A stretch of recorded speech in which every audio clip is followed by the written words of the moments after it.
Our second panel, the case for Pennsylvania, opportunities and challenges. Building on the insights, we now examine why Pennsylvania is uniquely positioned to lead.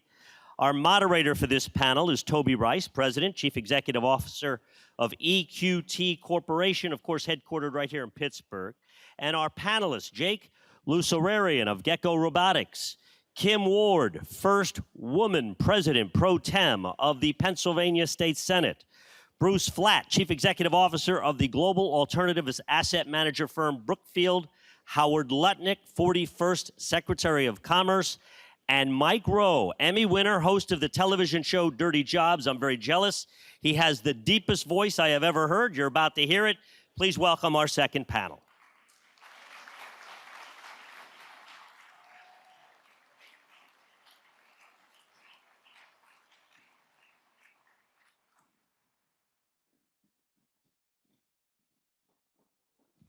Let's get right into it.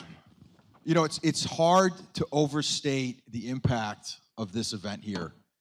Over $90 billion of announcements. That's something that's really exciting for this region. Let's give a hand for that.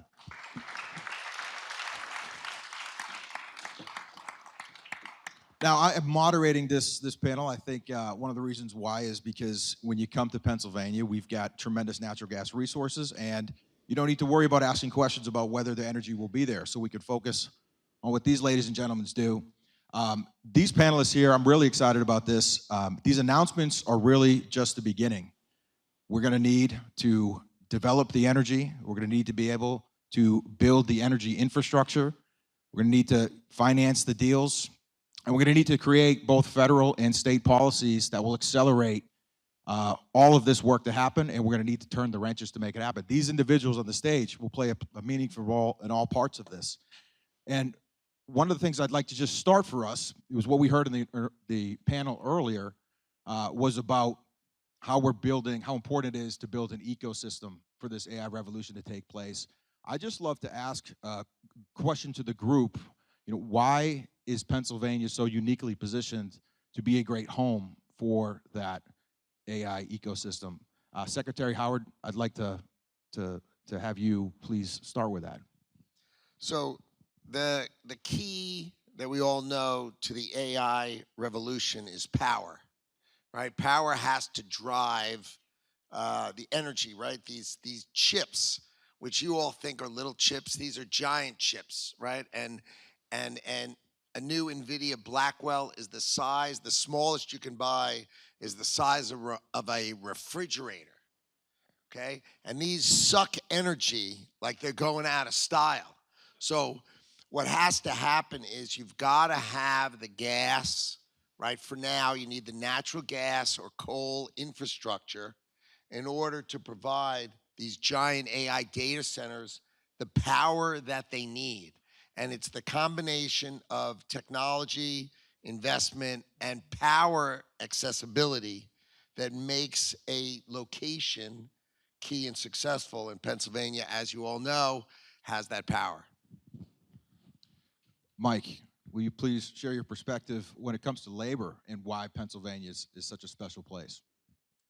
Yeah, I mean, I certainly agree with all of that, but if power is the key to AI, then the keystone, if you will, Oh, God.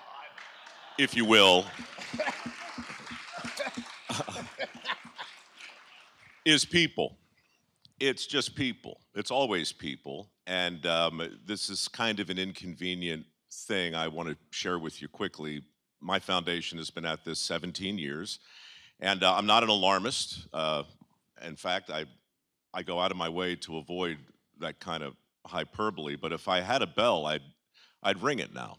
For the last 12 years, for every 5 tradespeople who leave the workforce, 2 come in. 5 out, 2 in. It's been going on a long time, and the math is against us. We have 7.6 million open jobs in the country right now, most of which don't require a 4-year degree. That's a heck of a thing. There's a remarkable book I can't recommend enough called Men Without Work by an economist called Nick Eberstadt, who explains in granular detail why and how 6.9 million able-bodied men are currently not only not working, but not looking for work. That's a thing. We also took shop class out of high school once upon a time and sent an unambiguously terrible message to a whole generation of kids. So we have stigma, stereotypes, myths, and misperceptions that are dissuading people from pursuing the very opportunities you propose to create. And so I would just say, as a cautionary tale, in 2009, I wrote an open letter to President Obama and said the same basic thing. 3 million shovel-ready jobs in the Highway Infrastructure Act sounded pretty great. But I said, look, I'm rooting for you. I really am, but not for nothing. How are you going to sell 3 million shovel-ready jobs to a country that's not terribly enthused about picking up a shovel? And when I think today about what we're looking at and what you guys are about to do, and I'm rooting for President Trump too. If he reshores and we reindustrialize, you're talking about 2 or 3 million jobs in manufacturing that currently don't exist.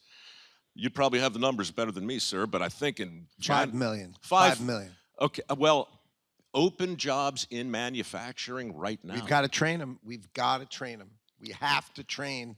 That is fundamental. Every community college. Yep. Right? We've got to bring it back to high schools. Yep.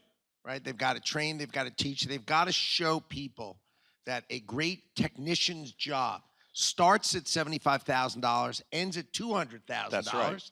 You don't need to go to college. You're working in the coolest factory in the world. You know, HVAC is not fixing your air conditioning. It's a closed loop system on the coolest technology system you've ever seen in your life. Amen. And the people who work in these factories. He gets it. He absolutely gets it.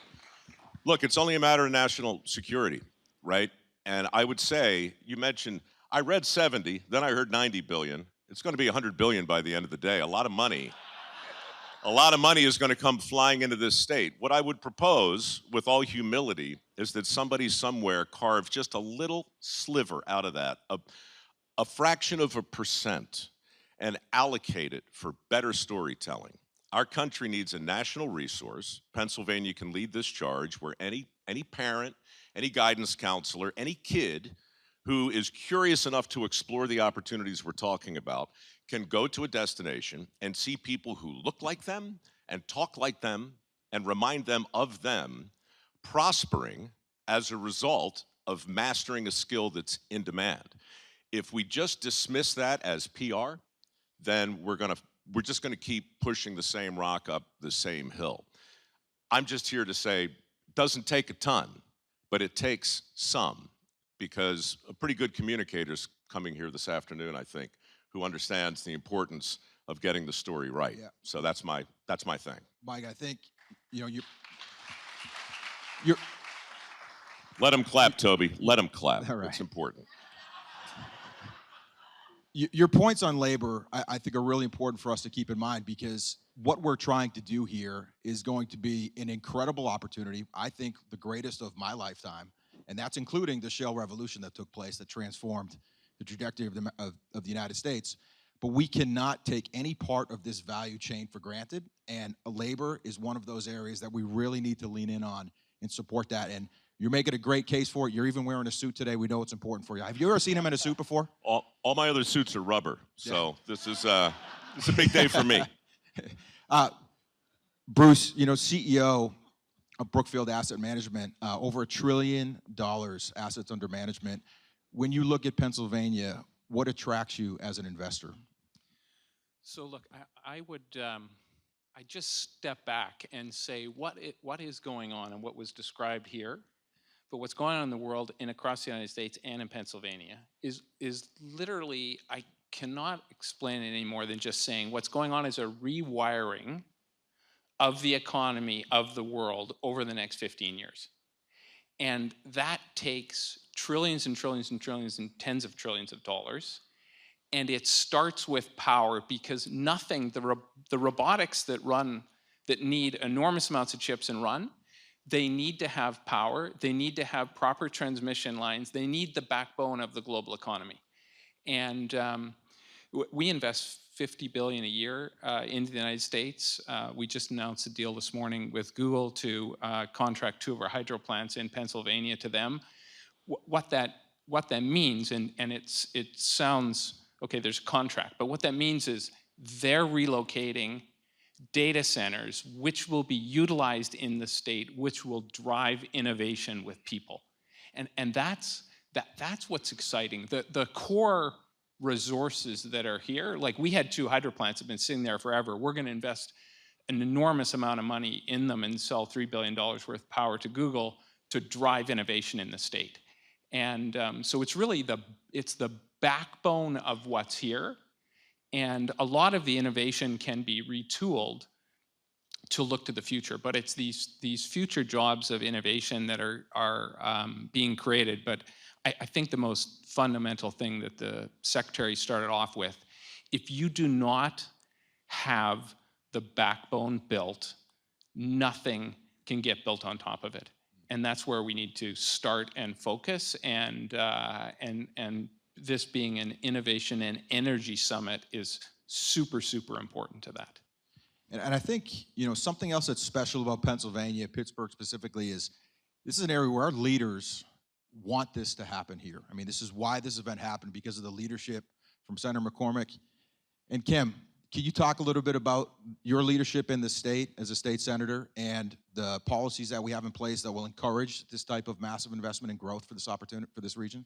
Sure. And, Pennsylvania, I will just say we have everything. To your point, we have a workforce. We need to make sure we have the proper training for all of those workforce. We have an opportunity here with AI and this innovation to bring our folks back and repopulate our Commonwealth, because we have been bleeding young folks to bring them back. There will be jobs here. We have it all here. We have great we have wonderful, full natural resources. And we need to make sure that at this point, we understand that our most reliable natural resources that we have here, we have to stop demonizing those. We have to use them. And I am so glad that President Trump won, because that can happen now. We have workforce, we have waterways, we have institutions like the great one we're sitting in now. And we have proven that we can be and are innovative here in our Commonwealth. If you remember, some of you may not, but I lived it. We remember what happened to the steel industry, right? We were all steel here in Western Pennsylvania. We built America. We did all of those good things. And then it plummeted. And the next thing you know, we have Carnegie Mellon becoming just a leader worldwide here with technology. And it has been such a gift.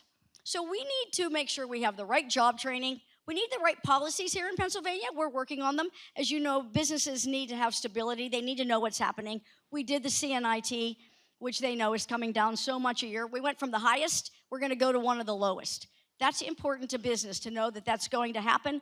They can come here now, and we're going to do it. And we're going to continue to work on permitting and regulations, because that should not be something that is just for some companies. We'll make a deal here. It needs to be across the board. We need all companies to feel secure when they come here, that they know they're going to have confidence in what is happening for them here. I think we have it all here. I don't want me to sound like a cheerleader, but I love Pennsylvania and I love our region. And I want to thank Senator McCormick for bringing this all together. It's unbelievable. And Dina, I have to acknowledge you, because I know you're always a big part of everything. Kim, I think your comments are so important for 2 things. One, this industry and our leaders really appreciate and understand how impactful industry can be in transforming a city. We've seen that with steel. We've seen that with coal. So this is a city that really appreciates industry. I think this is also a place where our leaders remember the rust. But we've got some amazing green shoots in this organization, and the tech scene that's emerging, we've got one of those green shoots sitting next to us. CEO of Gecko Robotics, Jake Lucerian. He's a fellow Pittsburgh unicorn and doing a lot to bring growth back to the city. Can you just share your perspectives on why technology is picking Pittsburgh and Pennsylvania? Yeah, thanks, Toby. Yeah, I think maybe I'd comment on one thing that is very exciting that I think, Secretary, the administration's done a great job of being deterministic about what the future should be in the U.S. And determinism is really important. It doesn't have all the answers, but if you are optimistic and deterministic about what the future should be, then it rallies people around that. And you can see that through the investments that are being announced today. And we've got 2 of our own that we're announcing. And so this is an incredible moment to get folks off their butts and make deals, which is exciting. And you know, my story is, I bootstrapped the company out of Pittsburgh for 3 years. Was down to $100 in my pocket in the city, and then decided to turn down an acquisition offer and instead take an offer for a company to invest in Gecko. But it had me move to the Silicon Valley. And so I moved to Silicon Valley for 4 months, and the company moved, which is just me and one other person. We drove across country. The whole company was in my hatchback. Anyway, we got out there, and 4 months later, we were one of the top companies coming out in like the seed kind of stage. But I got an investor, one of the biggest ones in the world, say, "I'll give you $2 million, but you have to stay in Silicon Valley.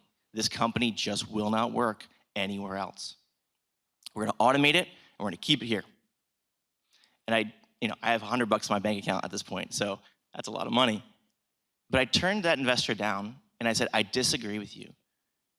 I think the best way to build a technology company is as close to the customer problems as possible." And our company was founded on a mission of diagnosing the health of the built world. And now what we're doing is using that data to help operate facilities like energy facilities better using AI and data sets, physical intelligence from robotics. But we built that at power plants, not in labs. And what's incredible about this moment is there's an investment and a resurgence in steel manufacturing, in energy, both natural gas and otherwise. There's a moment where we get access as a state, Pennsylvania, to revitalize these older industries and make them the most advanced in a technology as possible. But we cannot do that with technology companies that are innovating from afar. And so that's why I'm extremely excited.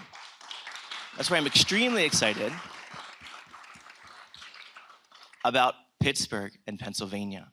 We have the ingredients, we just need the determinism and optimism to invent the future that we want to see and get off our butts and unite technologists and energy together. It's great. Thank you, Jake. Secretary Lucknick, let's get back to you. Can you tell us a little bit more about the initiatives you're doing at the federal level and to spur economic growth in this country, and specifically what Pennsylvania can do to align its policies to take full advantage of what you're trying to push at the federal level?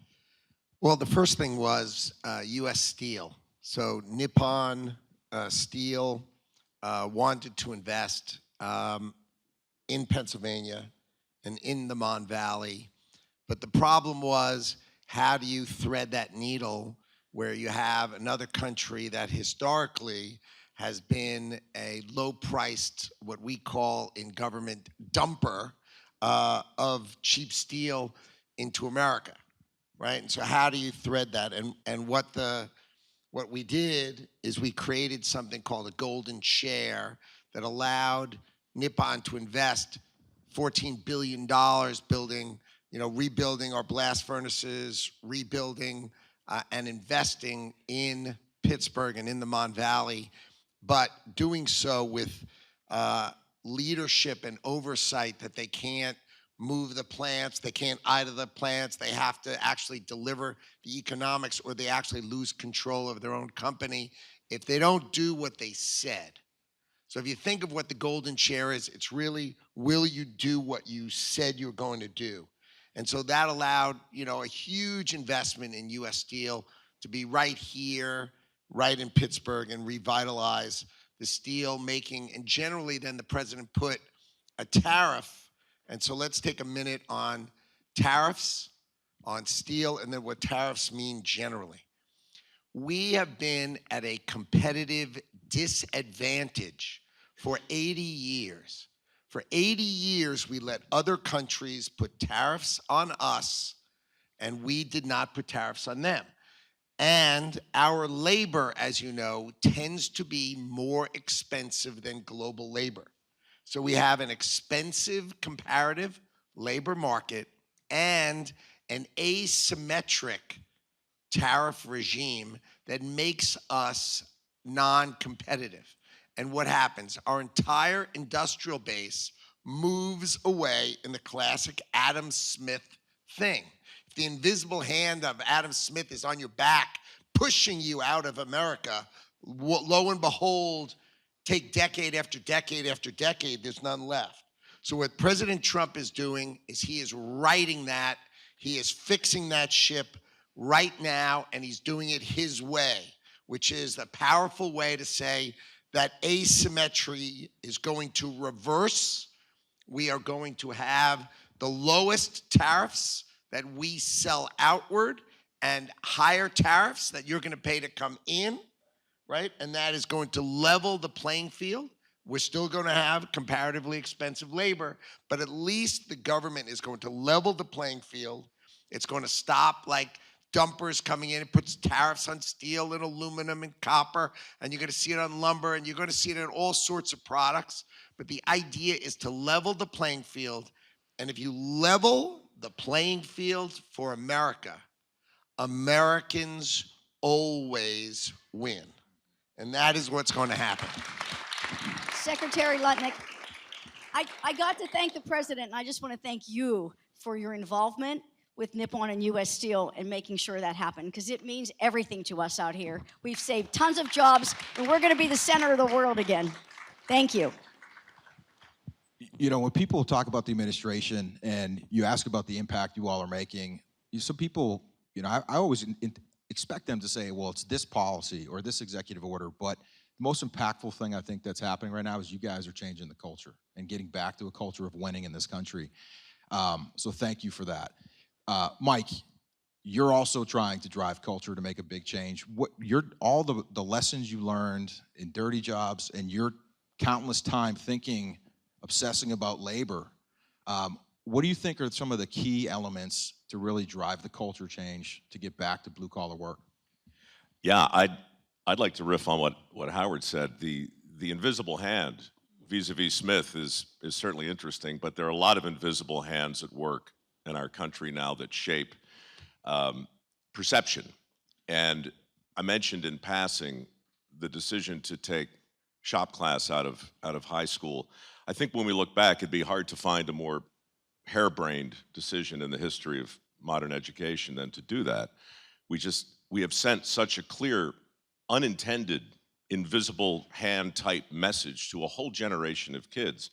Not just kids who might have entered the trades as a result of a vibrant, robust shop program in high school, but kids like me who just were like wandering from math to English and might stick their head into a metal shop just to see what was going on, just to see what work looked like in the 9th or 10th grade.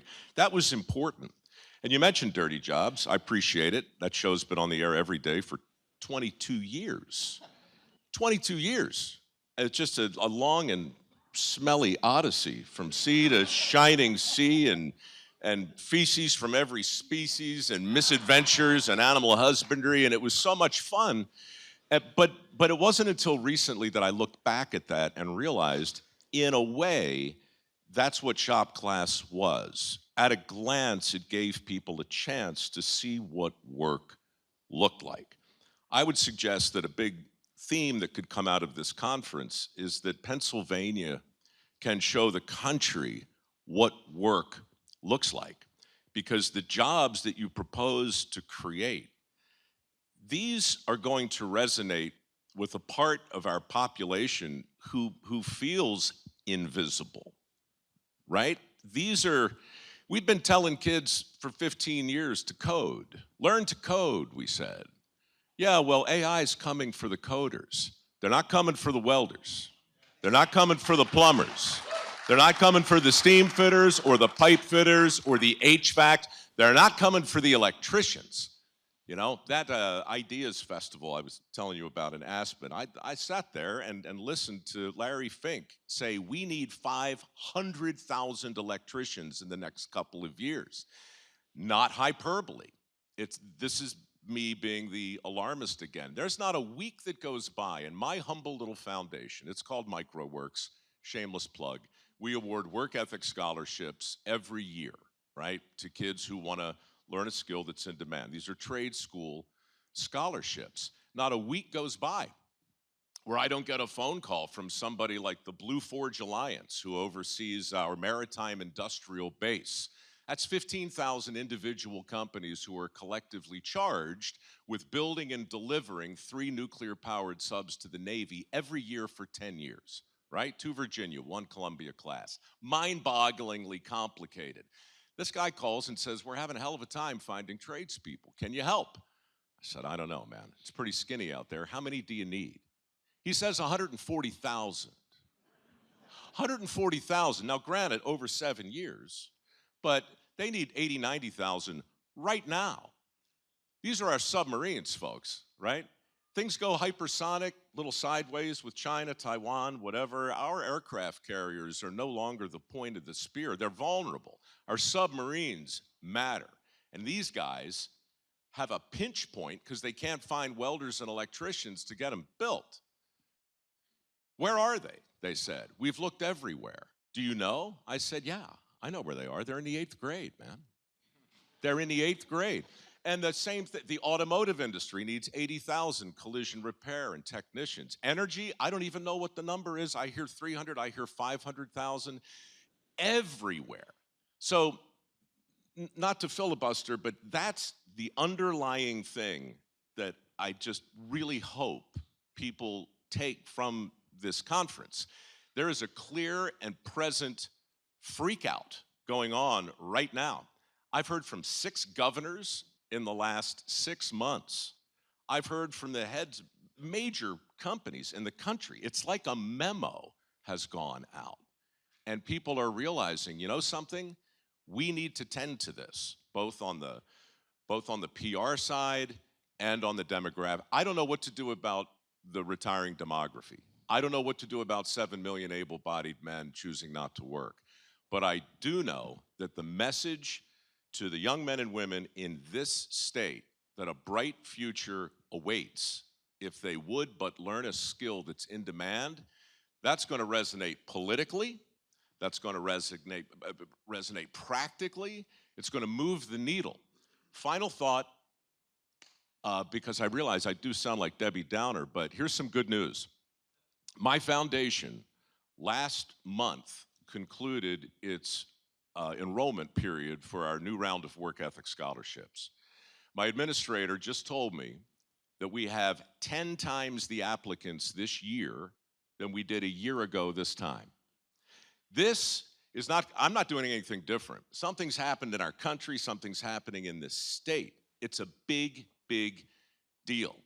And so I've spent a long time going out and talking about how difficult it is to give away $1 million in work ethic scholarships. This year, we're giving away $5 million. And if I had 10, I could do that. So the message is resonating. I just can't wait to see where it lands and if Pennsylvania is going to lead the charge. Do you mind if I say a couple things? One thing I'd say as the token youngster on this panel, no disrespect, is I'm 40. I'm 43. 34. Sorry, He's a sorry. youngster.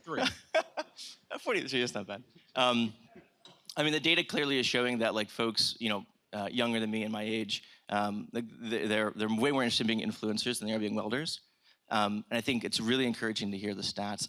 I think I think that crying and the branding that we're doing around these jobs are really, really good.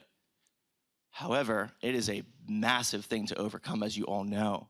And so I think the question shouldn't be I think our question should be less about how do you, which is still important, how do you make these jobs extremely sexy and exciting and cutting edge? This is the question that I think about all the time. I started the company, serving industries that are forgotten by tech, power plants, oil and gas facilities, manufacturing facilities, defense sectors.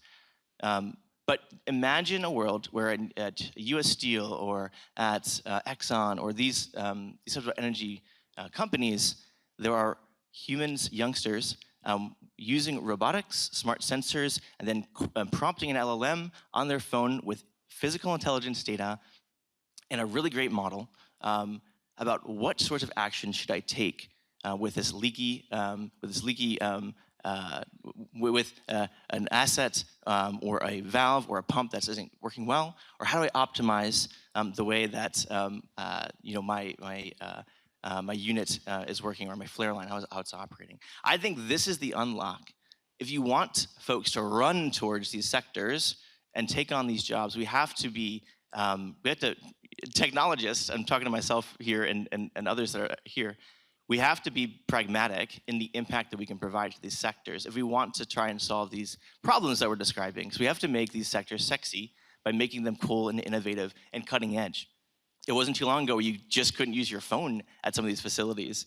So, when we're running software with these facilities that are 30 years old software, I'm just telling you, it's really important to solve the innovation as a way to out-innovate, other nations, opposed to just like force more people to weld.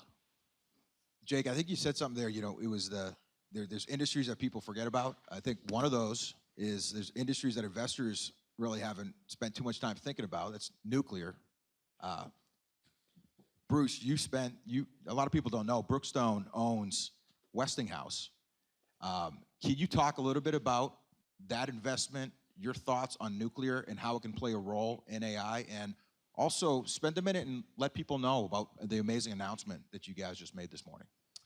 So first I'll say, since we're in Pittsburgh, one of the great hidden jewels in the United States is the Westinghouse Company, which is headquartered here in Pittsburgh. It's an amazing technological business, which most people don't consider a technological business, but it's incredible. There are 3,000 people in the city here. Many of those are advanced engineering talents, and it's an incredible business.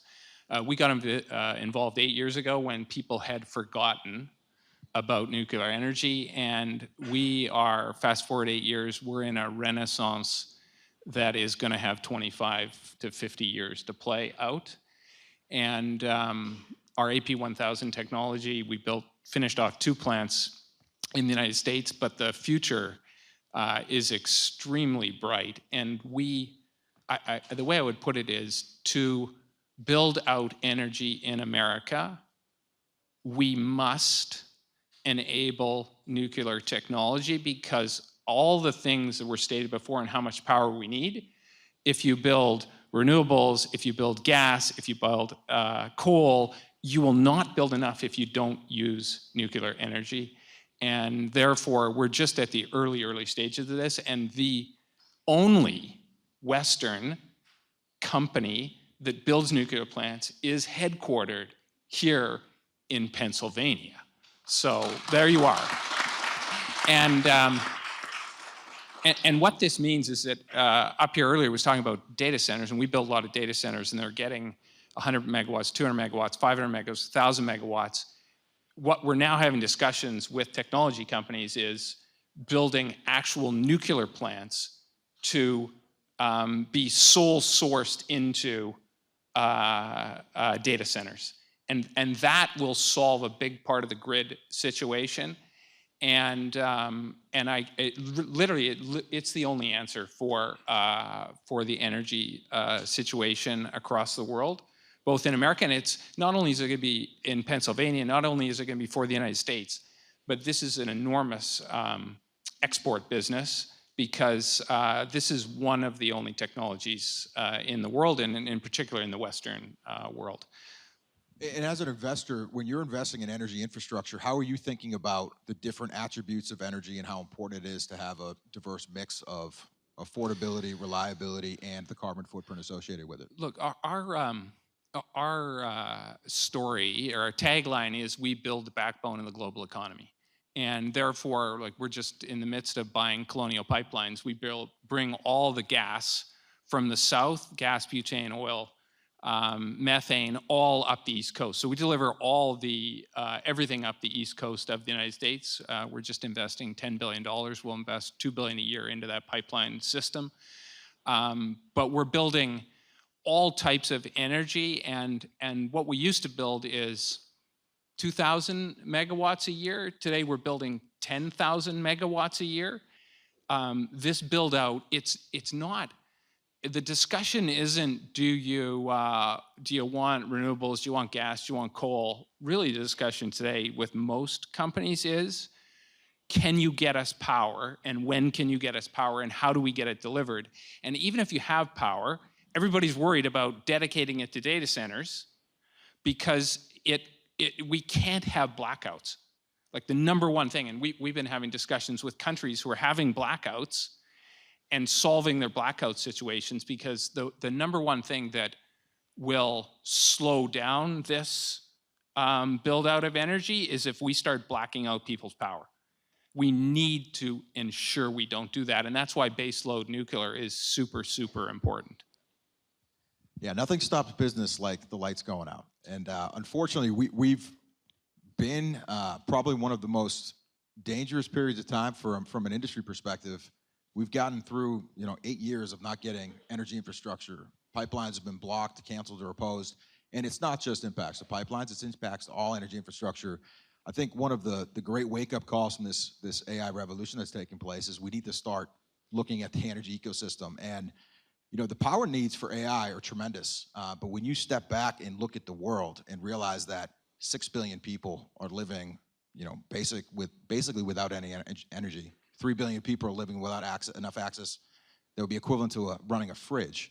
And then you think of where we're sitting right now on one of the biggest gas fields in the world that has been throttled back, and we need to unleash the potential of these resources here in Pennsylvania, not only to power the AI revolution that's going to start here in this ecosystem, but also expand our influence around the world with exporting. Secretary Lutnick, just your thoughts on how is energy helpful in the conversations that you're having around the world as you're talking about tariffs? The number one investor in the environmental narrative is China. Let's say it again. The number one investor in the environmental narrative is China. We are energy rich. We have Alaska, we have shale, we have oil, we have natural gas. We have the capacity to drive the AI revolution in America. China does not. China is opening a new coal plant a week and trying to get us to close a coal plant a week. We are the fastest runner in the world, and our adversaries have convinced us to take our right hand and hold our right ankle and let's go run the race, right? We need power. They are the leader in electric vehicles. They are the leader in solar because they don't have oil and they don't have natural gas. If you understand the fundamentals of the world, you understand that we need to unleash our own capacity to deliver for ourselves. Don't close ANWR and Alaska, the largest oil field in the Western world. Don't close it. Empower America to succeed, right? The AI revolution is upon us. The AI revolution will change the way the world works, and we cannot lose. The Trump administration will not let us lose. We need to do clean, beautiful coal. We need to do natural gas. We need to embrace nuclear. We need to embrace it all because we have the power to do it. And if we don't do it, we're fools.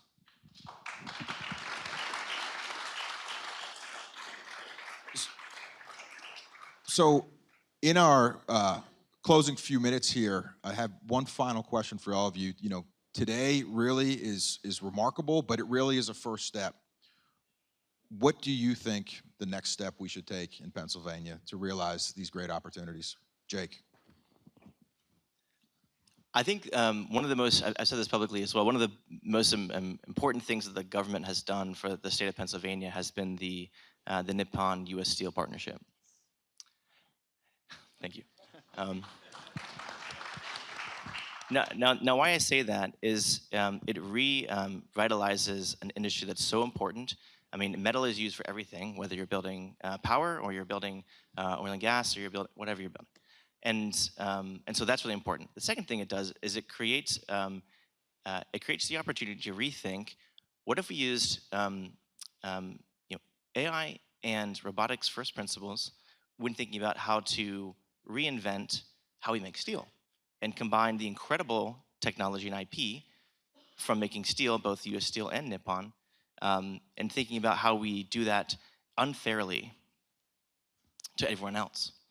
And that's the opportunity that we have. That's the next step, running towards that. I think ADNOC and a partnership that we've done with them, which is Abu Dhabi National Oil Company, is leading the charge on oil and gas. And I'd like to see, it's amazing, it's exciting, but I get nervous about how America and American oil and gas companies aren't moving as quickly as some of those internationally. Kim? So I think, again, we need to give companies certainty that when they get here, that we're going to have regulations that don't dampen what they're trying to do. We need our permitting reform to be of certain, and it needs to go across all boards. We have sitting here in the audience some folks that have really worked on, we got a little bit of permitting reform last year. We have Senator Gene Yaw over here, who is the chairman of our Energy Committee, who has worked since 2013 on this SPEED program. We have Senator Kristen Phillips-Hill here, who was very vital to this happening, and Senator Pittman. I don't think he's sitting in here, but it just speeds up what we're doing, trying to get these permits done. The DEP secretary just did a press release yesterday, and I'm very happy, but she said that they have 98% of their backlog taken care of. We should never get to that point. This needs to be every day. We get these permits done, and we do what we can to get companies to want to be here. When I talk to businesses and I talk to people, they always say the biggest thing is our permitting and regulatory environment. I mean, you talk about US Steel, we lost a big plant from US Steel because they couldn't get a permit. That is not acceptable. And it's a different change now, and that's why you see the leadership here making sure that U.S. Steel is going to continue to build here in Pennsylvania. It is a different We're going to place change here. the dynamics of steel here. Bruce, you just had a big announcement today. I know you're going to be focused on getting that done, but next steps in Pennsylvania. So look, I think the only last thing I'll say, just to be helpful, is often when we go and we talk to governments about getting capacity to be able to expand data centers and to build new data centers, one of the reactions is when you're done the construction jobs, there's not many people employed at that data center. And the misinformation in that is that that's just backbone infrastructure of the future. That's the toll road, or that's the road, that's the pipeline. It's really just the infrastructure. In a pipeline, you don't employ many people that sit on the pipeline. But what it does is it enables large and small and medium-sized business to utilize that cloud intelligent capacity to build businesses. And if you don't have it, business is going elsewhere. And so I tend to think what people say is, I don't see the jobs inside that data center, but it's an enabler for the whole ecosystem. So I guess my encouragement, and we will continue to do it here, is enable the backbone of Pennsylvania to enable all of those industries to grow. And when you do that, you create enormous amounts of jobs. Great points. Thank you. Mike, closing words here, and I think you can close us off for this panel today.